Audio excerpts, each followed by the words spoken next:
Buenos días. Hoy vamos a continuar con la Biblia en un año con Fray Nelson Medina.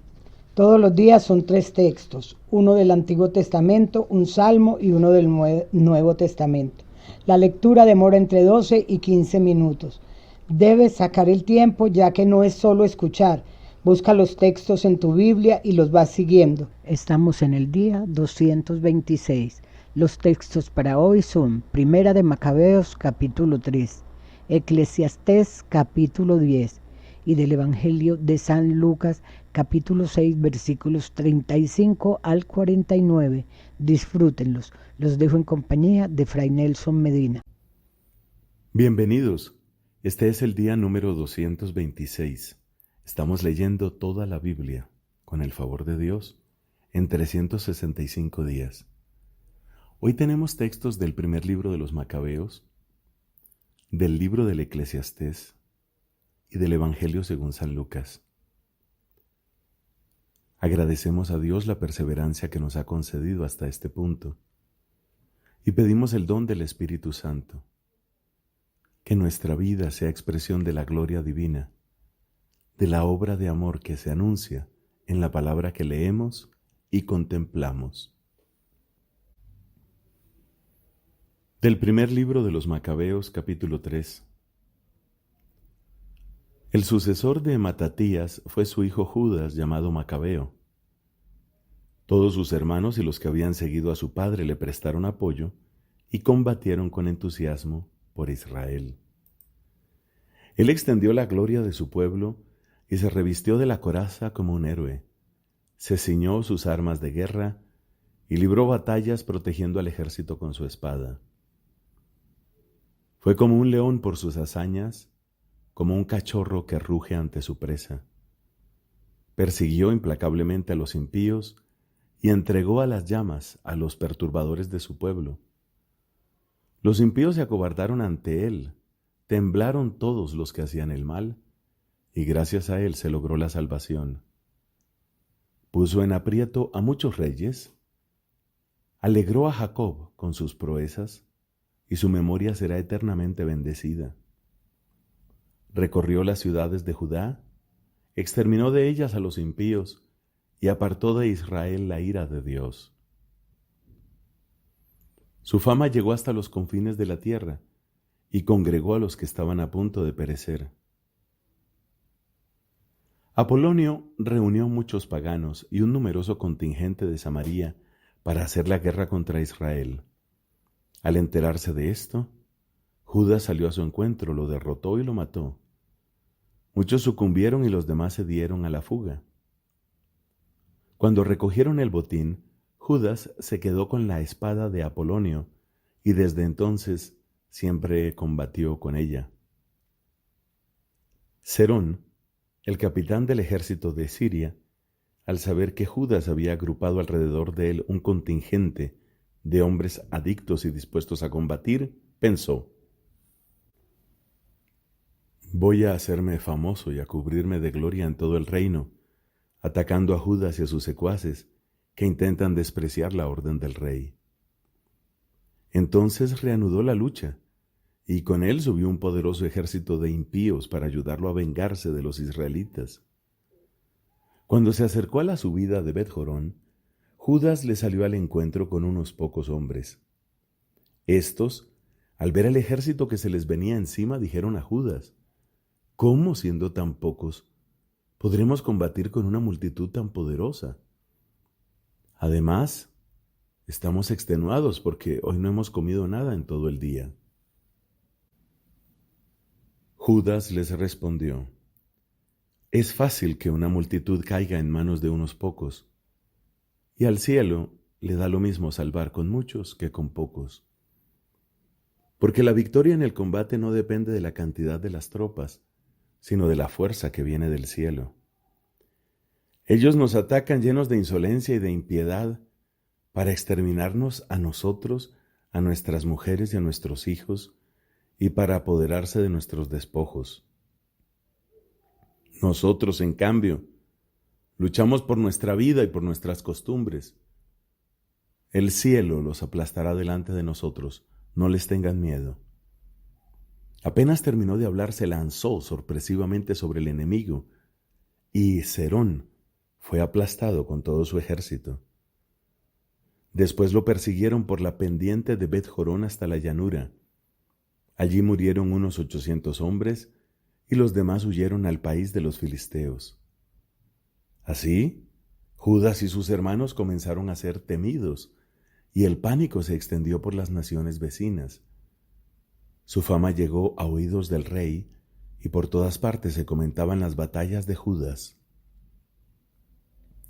Al enterarse de esto, el rey Antíoco se enfureció y mandó reunir todas las fuerzas de su reino, un ejército poderosísimo. Abrió su tesoro y pagó a las tropas el sueldo de un año, ordenándoles que estuvieran preparadas para cualquier eventualidad. Entonces advirtió que se le había acabado el dinero del tesoro y que los tributos de la región eran escasos debido a las disensiones y calamidades que él había provocado en el país al suprimir las costumbres vigentes desde tiempo inmemorial. Por eso temió que no le alcanzara, como otras veces, para los gastos y los regalos que antes solía hacer espléndidamente, superando a los reyes que lo habían precedido. Sumamente preocupado a causa de esto, resolvió ir a Persia para recoger los tributos de aquellas provincias y reunir así mucho dinero. Mientras tanto, dejó a cargo del gobierno, desde el río Éufrates hasta la frontera de Egipto, a Lisias, miembro de la nobleza y de estirpe real. Le confió la educación de su hijo Antíoco hasta su vuelta. Puso a su disposición la mitad de sus tropas y los elefantes, ordenándole todo lo que debía hacer, especialmente lo relativo a los habitantes de Judea y de Jerusalén. Él debía enviar un ejército para destruir y aplastar la fuerza de Israel y lo que aún quedaba de Jerusalén, hasta borrar de su recuerdo. Luego debía establecer extranjeros en todo su territorio y repartir entre ellos sus tierras. El rey, por su parte, tomó consigo la otra mitad del ejército y partió de Antioquía, capital de su reino, el año 147. Después de atravesar el río Éufrates, recorrió las provincias de la meseta. Lisias eligió a Ptolomeo, hijo de Dorimeno, a Nicanor y a Gorgias, personas influyentes entre los amigos del rey, y los envió con 40,000 soldados y 7,000 jinetes para que invadieran el territorio de Judá y lo arrasaran, como lo había ordenado el rey. Ellos partieron con todo su ejército y acamparon cerca de Emaús, en la llanura. Al enterarse de su llegada, los mercaderes de la región se presentaron en el campamento con mucha plata y oro, y provistos también de cadenas para llevar como esclavos a los israelitas. A ellos se sumó un contingente de Siria y del país de los filisteos. Judas y sus hermanos vieron que se habían agravado los males y que el ejército estaba acampado dentro de su territorio. También se enteraron de la consigna real de destruir el pueblo hasta aniquilarlo. Entonces se dijeron unos a otros: libremos a nuestro pueblo de la ruina y luchemos por él y por el santuario. Luego se convocó a la asamblea para prepararse a combatir, para orar y pedir piedad y misericordia. Jerusalén estaba deshabitada como un desierto. Ninguno de sus hijos entraba ni salía. El santuario había sido pisoteado, los extranjeros ocupaban la ciudad, convertida en albergue de los paganos. Había desaparecido la alegría de Jacob, y ya no se oía la flauta ni la cítara. Una vez reunidos, fueron a Mizpá, frente a Jerusalén, porque antiguamente Israel había tenido allí un lugar de oración. Aquel día ayunaron, se vistieron con un sayal, esparcieron cenizas sobre sus cabezas y rasgaron sus vestiduras. Abrieron el libro de la ley para descubrir en él lo que los paganos consultaban a los ídolos. Trajeron las vestiduras sacerdotales, las primicias y los diezmos, hicieron comparecer a los nazireos que habían cumplido el tiempo de su voto y levantaron su voz hacia el cielo diciendo: ¿qué haremos con estos? ¿A dónde los llevaremos? Tu santuario ha sido pisoteado y profanado, tus sacerdotes están de duelo y humillados, y ahí están los paganos, aliados contra nosotros para exterminarnos. Tú conoces lo que traman contra nosotros. ¿Cómo podremos hacerles frente si tú no vienes en nuestra ayuda? Luego hicieron sonar las trompetas y lanzaron grandes alaridos. Inmediatamente Judas puso oficiales al frente del ejército, jefes de 1,000, de 100, de 50 y de 10,000 hombres. A los que estaban construyendo su casa, a los que acababan de casarse o de plantar una viña, y a los que tenían miedo, les ordenó que volvieran cada uno a su casa conforme a la ley. Luego avanzó con el ejército y acampó al sur de Emaús. Judas les dijo: Céñanse las armas, compórtense valerosamente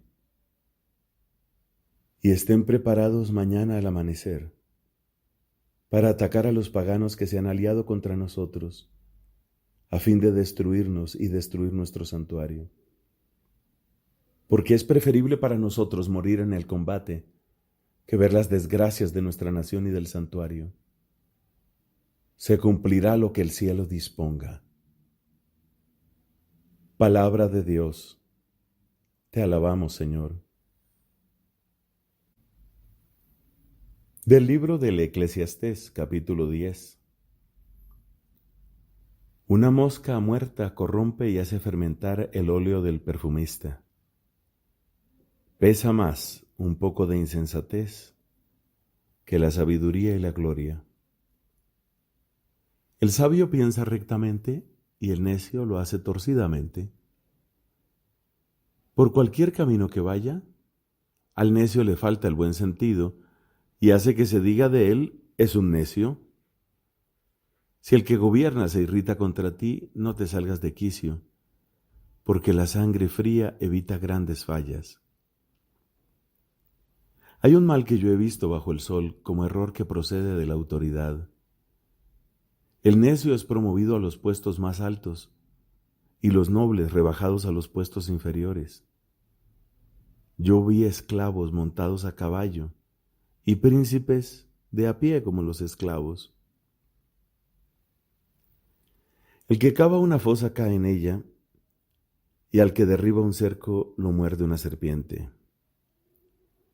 El que saca piedras se lastima con ellas, y el que corta leña está expuesto al peligro. Si el hierro está amellado y no lo afilan, es preciso redoblar las fuerzas. Por eso es provechoso emplear bien la sabiduría. Si la serpiente muerde porque falla el encantamiento, ¿qué provecho saca el encantador? Las palabras del sabio son recibidas con agrado, pero al necio lo pierde su propia lengua. Cuando empieza a hablar dice insensateces, y cuando termina las peores locuras. El insensato multiplica las palabras. El hombre no sabe lo que va a suceder. ¿Quién puede anunciarle lo que vendrá después de él? El esfuerzo fatiga al necio porque no se da maña ni para ir a la ciudad. Ay de ti, nación, si tu rey es un joven y tus príncipes comen desde la mañana. Feliz de ti, nación, si tienes por rey a un noble de nacimiento, y tus príncipes comen cuando es debido, para reparar sus fuerzas y no para embriagarse. Por la pereza se desploman las vigas, y por la dejadez se viene abajo la casa. Para divertirse se celebra un banquete, el vino alegra la vida, y el dinero responde por todo. Ni siquiera en privado maldigas al rey, y ni en tu habitación maldigas a un rico, porque un pájaro puede hacer correr la voz, y la indiscreción tiene alas. Palabra de Dios. Te alabamos, Señor. Del Evangelio según San Lucas, capítulo 6, versículos del 35 al 49. Amen a sus enemigos, hagan el bien y presten sin esperar nada en cambio. Entonces la recompensa de ustedes será grande y serán hijos del Altísimo, porque Él es bueno con los desagradecidos y los malos. Sean misericordiosos como el Padre de ustedes es misericordioso. No juzguen y no serán juzgados. No condenen y no serán condenados. Perdonen y serán perdonados. Den y se les dará. Les volcarán sobre el regazo una buena medida, apretada, sacudida y desbordante. Porque la medida con que ustedes midan, también se usará para ustedes. Les hizo también esta comparación. ¿Puede un ciego guiar a otro ciego? ¿No caerán los dos en un pozo? El discípulo no es superior al maestro. Cuando el discípulo llegue a ser perfecto, será como su maestro. ¿Por qué miras la paja que hay en el ojo de tu hermano y no ves la viga que está en el tuyo? ¿Cómo puedes decir a tu hermano, hermano, deja que te saque la paja de tu ojo, tú, que no ves la viga que tienes en el tuyo? Hipócrita, saca primero la viga de tu ojo, y entonces verás claro para sacar la paja del ojo de tu hermano. No hay árbol bueno que dé frutos malos, ni árbol malo que dé frutos buenos. Cada árbol se reconoce por su fruto. No se recogen higos de los espinos, ni se cosechan uvas de las zarzas. El hombre bueno saca el bien del tesoro de bondad que tiene en su corazón. El malo saca el mal de su maldad, porque de la abundancia del corazón habla la boca. ¿Por qué ustedes me llaman Señor, Señor, y no hacen lo que les digo? Yo les diré a quién se parece todo aquel que viene a mí, escucha mis palabras y las practica. Se parece a un hombre que, queriendo construir una casa, cavó profundamente y puso los cimientos sobre la roca. Cuando vino la creciente, las aguas se precipitaron con fuerza contra esa casa, pero no pudieron derribarla porque estaba bien construida. En cambio, el que escucha la palabra y no la pone en práctica, se parece a un hombre que construyó su casa sobre tierra sin cimientos. Cuando las aguas se precipitaron contra ella, enseguida se derrumbó, y el desastre que sobrevino a esa casa fue grande. Palabra del Señor. Gloria a ti, Señor Jesús.